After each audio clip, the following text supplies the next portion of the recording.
আপনি কি জানেন পৃথিবীতে এমন এক জাতি লুকিয়ে আছে যাদের আশা মানেই হবে কিয়ামতের বড় আলামত। একটি জাতি যারা এতটাই ভয়ানক ও বর্বর, যাদেরকে আটকাতে দুই পাহাড়ের মাঝে নির্মাণ করা হয়েছিল এক বিশাল প্রাচীর। হ্যাঁ, আমি কথা বলছি ইয়াজুজ ও মাজুজ নামে সেই রহস্যময় জাতির, যাদের কাহিনী পবিত্র কুরআন ও হাদিসে উঠে এসেছে একেবারে ভয়াবহ ভাষায়। কুরআনে সূরা কাহাফে মহান আল্লাহ তাআলা আমাদের পরিচয় করিয়েছেন এক নয়পারোহণ বাদশাহ জুলকারনাইন আলাইহিস সালাম এর সাথে। তিনি যখন ভ্রমণ করে এক পর্বতের মাঝে পৌঁছালেন, সেখানে এমন এক জাতিকে খুঁজে পেলেন যারা বলল ইয়াজুজ ও মাজুজ জমিনে বিপর্যয় সৃষ্টি করছে। আপনি কি আমাদের তাদের মাঝে একটি প্রাচীর নির্মাণ করবেন? জুলকারনাইন বললেন, আমার প্রভু আমাকে যা সামর্থ্য দিয়েছেন তা যথেষ্ট। তোমরা শ্রম দিয়ে সহায়তা করো, আমি তোমাদের জন্য প্রাচীর তৈরি করব। এরপর তামা ও লোহা দিয়ে তৈরি হলো সেই প্রাচীর, এতটাই মজবুত যে ইয়াজুজ মাজুজ সেটি পার হতে পারলো না, নিজ দিয়ে ভেদ করতে পারলো না। তারা কারা ছিল, ইতিহাস কি বলে?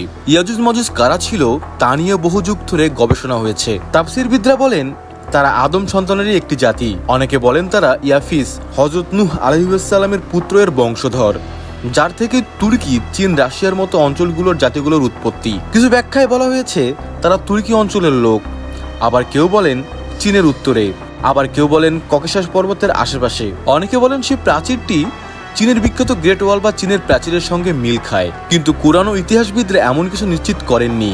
তবে একসময় আব্বাসীয় খলিফা ওয়াসিফ বিল্লাহ একদল অভিযাত্রী পাঠান সে প্রাচীর খুঁজতে। তারা প্রায় 2.5 বছর ভ্রমণের পর ফিরে এসে জানান পৃথিবীর উত্তর পূর্ব অংশে হয়তো তাদের অবস্থান।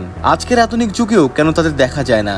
বর্তমানের উন্নত স্যাটেলাইট প্রযুক্তি দিয়েও পৃথিবীর প্রতিটি ইঞ্চি স্ক্যান করা যায়, তবুও ইয়াজুজ মাজুজের অবস্থান আজও রহস্যে ঢাকা।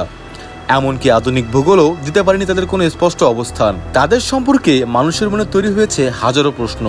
তারা কি আসলেই মানুষ নাকি ভয়ঙ্কর দৈত্য? কবে বের হবে ইয়াজুজ মাজুজ? রাসূল সাল্লাল্লাহু আলাইহি ওয়াসাল্লাম এর যুগেই ইয়াজুজ মাজুজের প্রাচীরে ফাটল ধরার খবর দিয়েছিলেন। উম্মুল মুমিনিন হযরত মামুনা রাদিয়াল্লাহু তাআলা আনহু বলেন, একদিন রাসূল সাল্লাল্লাহু আলাইহি ওয়াসাল্লাম চিন্তিত মুখে বললেন, আজ প্রাচীর এতটুকু খুলে গেছে, এবং আঙ্গুল দিয়ে একটু ছোট বৃত্ত দেখিয়ে ইঙ্গিত করলেন। এই কথার মানে কি? এর মানে কি তারা এখনো সেই প্রাচীরের আড়ালেই আছে? কিন্তু সময় যত এগিয়ে আসছে তাদের মুক্তির মুহূর্ত ততই কাছে আসছে। আর এই ঘটনা ঘটবে হযরত ঈসা আলাইহিস সালাম পৃথিবীতে আগমন করার পরের সময়ে। ইমাম মাহদী আলাইহিস সালামের ইন্তেকালের পর দুনিয়ার নেতৃত্ব হযরত ঈসা আলাইহিস সালামের হাতে থাকবে। এই সময়টা হবে শান্তি ও ন্যায়ের যুগ। হঠাৎ আল্লাহ পাক ঈসা আলাইহিস সালামকে জানাবেন, তোমার উম্মতের উপর এমন এক জাতির আগমন ঘটবে যাদের মোকাবেলা কারো পক্ষে সম্ভব নয়। তখন ঈসা আলাইহিস সালাম তার অনুসারীদের নিয়ে পাহাড়ে আশ্রয় নেবেন, কারণ ইয়াজুজ মাজুজ এমন এক জাতি যারা ধ্বংস করে দেবে সবকিছু। তারা জমিনে রক্তপাত করবে, গবাদি পশু মেরে ফেলবে, ফসল নষ্ট করে দেবে এবং মানুষের জীবনকে নরকে পরিণত করবে। হাদিসে এসেছে তারা এত বিশাল সংখ্যক হবে যে তাদের প্রথম দল তরাবিয়া হ্রদের পাশ দিয়ে যাওয়ার সময় পুরো হ্রদের পানি পান করে ফেলবে, আর দ্বিতীয় দল এসে বলবে এখানে তো কোনো পানি ছিল না। তারা পর্বতের উঁচু অংশ থেকে নেমে আসবে, অতিথি বস্তি ধ্বংস করবে, মানুষ প্রাণ বাঁচাইতে ঘর ছেড়ে পাহাড়ে আশ্রয় নেবে। একমাত্র আশ্রয় আল্লাহর সাহায্য। এই ভয়াবহ অবস্থায় হযরত ঈসা আলাইহিস সালাম তার অনুসারীরা আল্লাহর কাছে দোয়া করবেন। তখন আল্লাহ তাআলা নাতান নামে এক রোগ পাঠাবেন। এটি হবে এক ধরনের ঘা বা পোকা, যা ইয়াজুজ মাজুজদের ঘাড়ে পড়ে যাবে। ফলাফল, সকল ইয়াজুজ মাজুজ এক রাতেই মারা যাবে। একটু কল্পনা করুন, হযরত ঈসা আলাইহিস সালাম তার অনুসারীরা পাহাড়ে অবস্থান করছেন, চারপাশে শুধু ইয়াজুজ মাজুজের ধ্বংসযজ্ঞ। লোকালয় শূন্য, রক্ত ভেসে গেছে শহর, খাবার ফুরিয়ে গেছে, দোয়া ছাড়া আর কোনো উপায় নেই।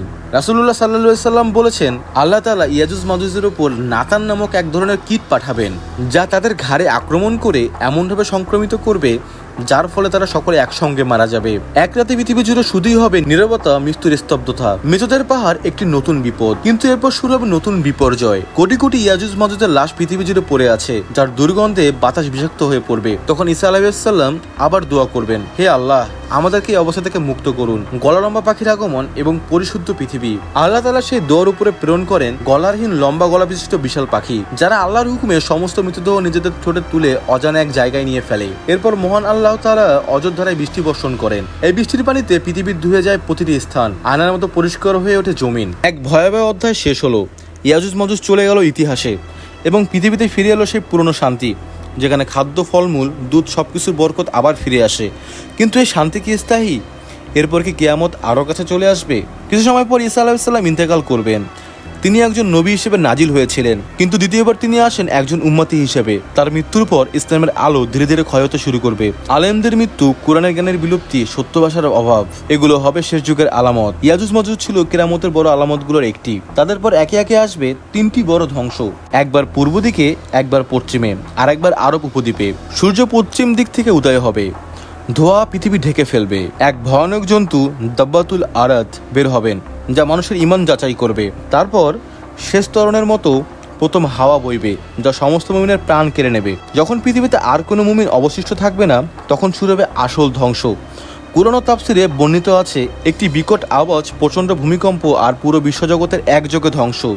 সেই মুহূর্ত শুরু হবে কিয়ামত। মৃত সবাই জীবিত হবে। হিসাব নিকাশ, জাহান্নাম, জান্নাত, সোজা সেতু, সবকিছুই হবে বাস্তব।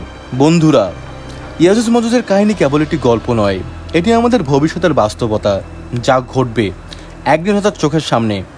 আমরা কি প্রস্তুত? আমরা কি আল্লাহর কাছে ফিরে যাচ্ছি? ভিডিওটি ভালো লাগলে শেয়ার করুন, লাইক দিন। পরবর্তী ভিডিও পাওয়ার জন্য চ্যানেলটি সাবস্ক্রাইব করুন।